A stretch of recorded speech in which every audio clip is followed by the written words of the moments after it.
Hello students, welcome to MGB's Arts, Commerce and Science College, Malegaon City.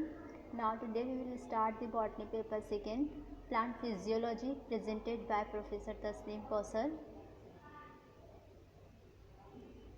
Now we will study about the chapter number 4, transpiration,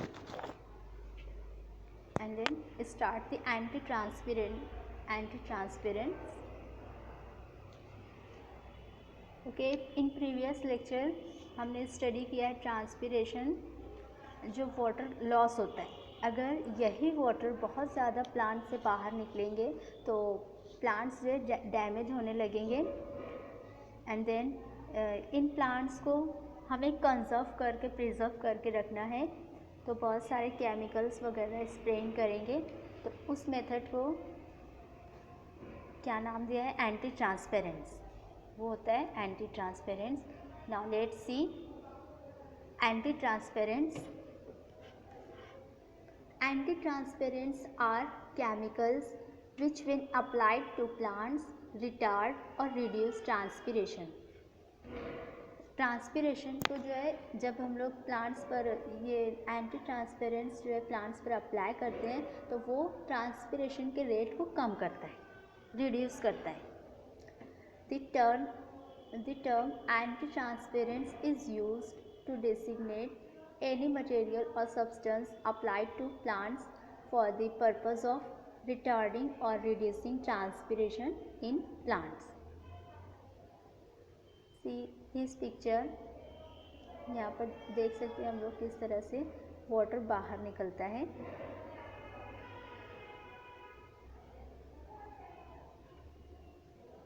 In antitransparents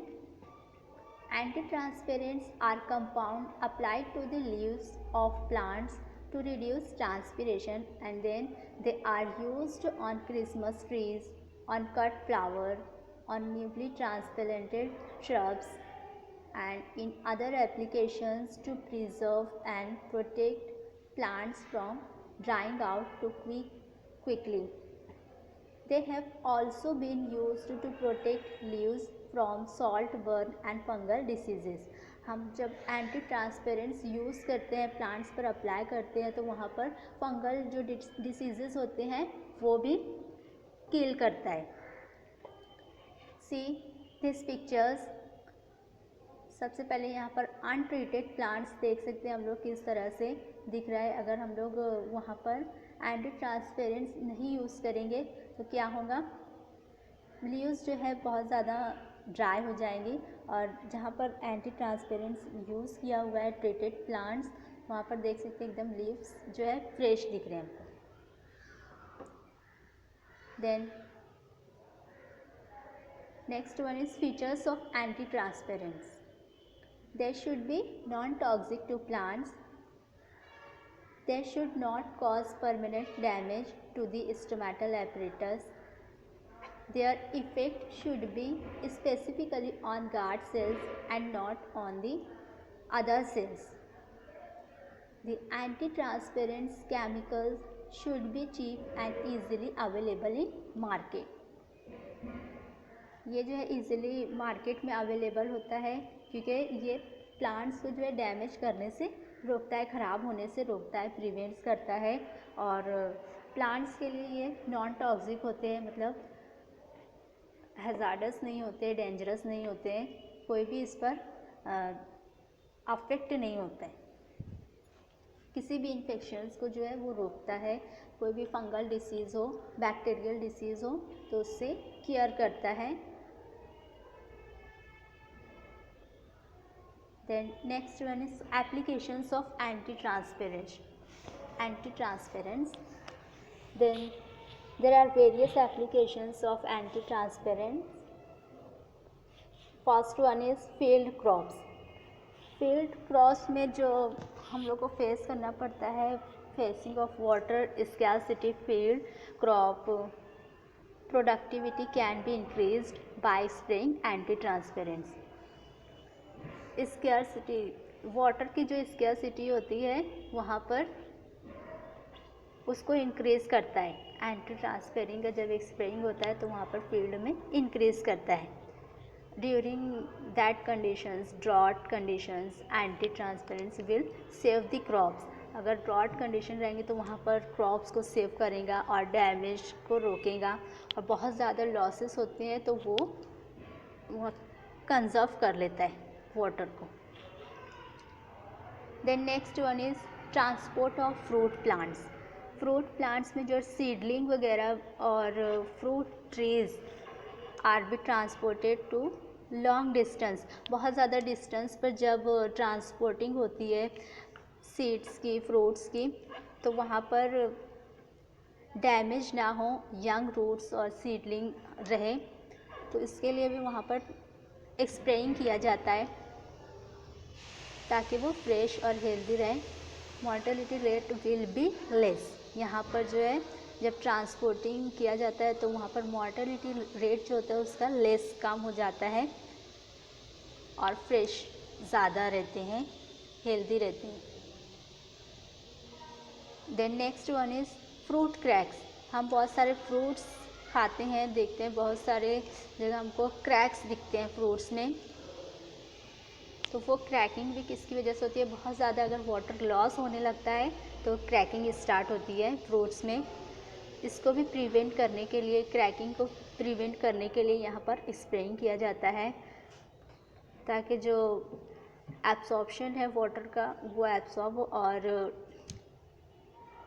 कम से कम उसमें loss हो water. Quality of fruit will not be affected.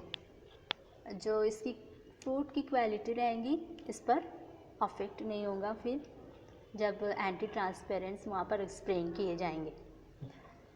Then next one is ornamental plants. बहुत सारे ornamental plants होते हैं gardens वगैरह में जो लगाए जाते हैं. Some anti transpirants are used in that leaves and that plants. जब उस पर डालते हैं, उस पर स्प्रेइंग करते हैं तो वो ज़्यादा दिनों के लिए सेफ़ हो जाते हैं और वाटर जो उनके अंदर लॉस होता है तो वहाँ पर थोड़ा कम रेट होता है, जिसकी वजह से फ्रेश ज़्यादा रहते हैं. फ्लावर्स हम लोग गार्डन्स में देखते हैं, फ्लावर्स रहते हैं और बहुत ज़्यादा अट्रैक्टिव वहाँ का जो इन्वायरमेंट होता है हमको दिखता है. तो वो अट्रैक्टिव इन्वायरमेंट के लिए जो है वहाँ पर बहुत सारे स्प्रेइंग की जाती है. तो ऑर्नामेंटल प्लांट्स सजावटी जो होते हैं उनको डेकोरेटिव पर्पस पर जो यूज़ किए जाते हैं उनमें भी स्प्रेइंग करके एंटी ट्रांसपेरेंट्स जो है केमिकल्स वगैरह यूज़ करके उनको प्रिजर्व किया जाता है, कंजर्व किया जाता है ताकि बहुत ज़्यादा दिनों तक वो अच्छी कंडीशन में रहे, फ्रेश है. Next one is keeping flowers. Then anti-transparents can be sprayed on plucked flowers to keep them fresh for a long time. Flowers को बहुत ज़्यादा टाइम के लिए फ्रेश करके कीप स्टोर करके रखना होता है हमको, तो इस पर भी एंटी ट्रांसपेरेंट का स्प्रेइंग किया जाता है जिसकी वजह से it will increase the vast life of flower.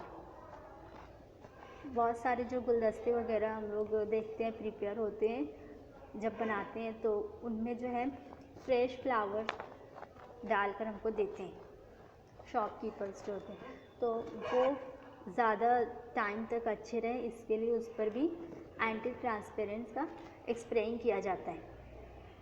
Leaves को डिस्ट्रक्ट, डैमेज ना हो, फ्लावर्स अच्छे कंडीशन में हो, इसीलिए एंटी ट्रांसपेरेंट्स यूज़ किया जाता है. Then next one is lawn development. अब यहाँ पर बहुत सारे जो फंक्शंस होते हैं तो हम लॉन्स वगैरह बुक करते हैं, उनमें जो है ग्रासेस है और लीव्स जो है वो अच्छी फ्रेश कंडीशन में दिखें, तो इसीलिए उन पर भी एंटी ट्रांसपेरेंट्स अप्लाई किया जाता है केमिकल्स वगैरह डालकर, उसको ज़्यादा देर तक अच्छा फ्रेश दिखे, माहौल अच्छा रहे, इसलिए वहाँ पर लॉन्स डेवलपमेंट में भी ये इम्पॉर्टेंट है, अप्लाई किया जाता है.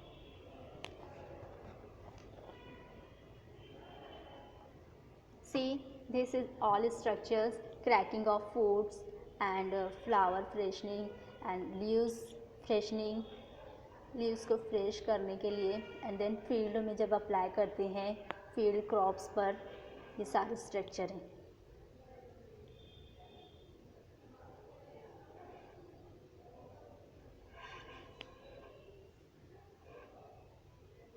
Then next one is guttation. अब guttation क्या है?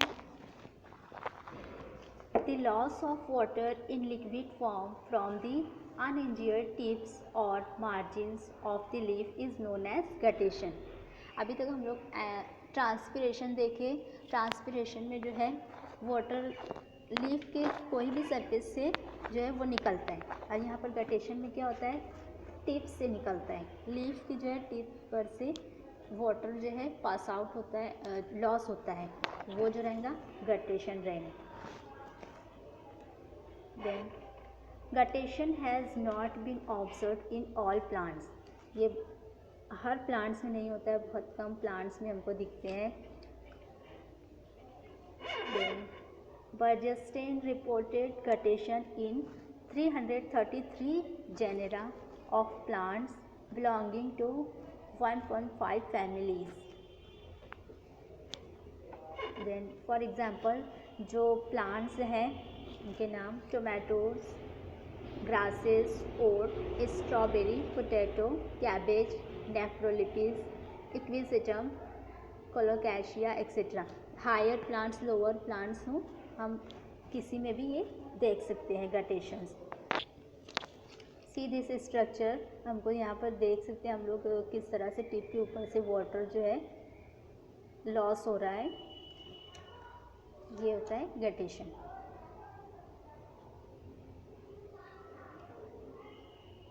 Then next one exudation. अभी तक हम लोग देखें तो अनइंजर्ड पार्ट से वाटर निकलता था. अब यहाँ पर ब्लीडिंग होगी और जो इंजर्ड पार्ट्स रहेंगे प्लांट्स के, वहाँ से वाटर और जो भी सब्सटेंस फ्लूइड मटेरियल रहेगा वो बाहर निकलेगा. Now see oxidation. Oxidation it is bleeding of liquid water and SAP with the dissolved substances from injured parts of a plant is known as exudation. See these structures.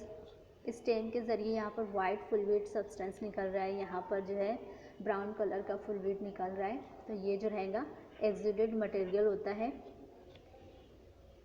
किसी भी cut वगैरह हो जाता है, ऊन्स, जिस तरह हमको ऊन्स हमारे पार्ट्स में कहीं कट हो जाता है, कट जाता है तो ब्लीडिंग स्टार्ट होती है, इसी तरह प्लांट्स में भी किसी कोई पार्ट इंजर्ड हो जाता है तो वहाँ से ब्लीडिंग स्टार्ट होती है. तो ये वाइट सब्सटेंस और ये ब्राउन कलर के सब्सटेंसेस फ्लूइड मटेरियल्स वहाँ से बाहर निकलते हैं, दैट इज़ एक्सीडेशन.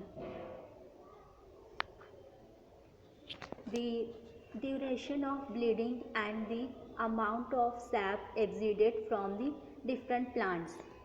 अब यहाँ पर कुछ प्लांट्स की एग्जांपल है जिनमें कितना अमाउंट है और ड्यूरेशन क्या है, उसका एवरेज पर डे कितना निकलता है, एग्जीड होता है मटेरियल्स, यहाँ पर हम लोग स्टेबल के ज़रिए देखेंगे. फर्स्ट कॉलम जो है प्लांट स्पेसीज है, second column amount of exuded sap, third है duration and fourth one is average rate of exudation per day. Then first plant species में first one is Helianthus annuus. Helianthus anus sunflower, commonly known as sunflower. Amount of exuded sap is 30 ml and duration 16 days and average exudation per day 1.9 ml. Then next plant है Begonia coccinea. Begonia coccinea जो है it is commonly known as scarlet. And then amount of exuded sap 160 ml and duration 29 days and average इसका है per day 5.8 ml. Then next one is third species है plant की Agave americana. Amount of exuded sap is 1000 liter and duration 4.5 months and average exudation per day 6.7 liter. एवरेज americana जो है ये commonly known as century plants. Then next one is Caryota urens. It is commonly known as fish tail palm.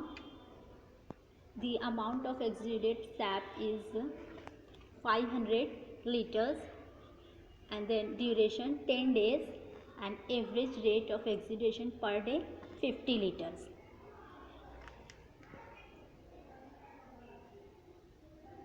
Then see, जितने हम लोग exceeded plants materials देखे हैं, species देखे हैं, ये यहाँ पर पूरा शो किया हुआ है. फर्स्ट वन इज़ हेलियंथस साइनस, second one is Begonia coccinea, and third one is agave americana, and fourth one is Caryota urens.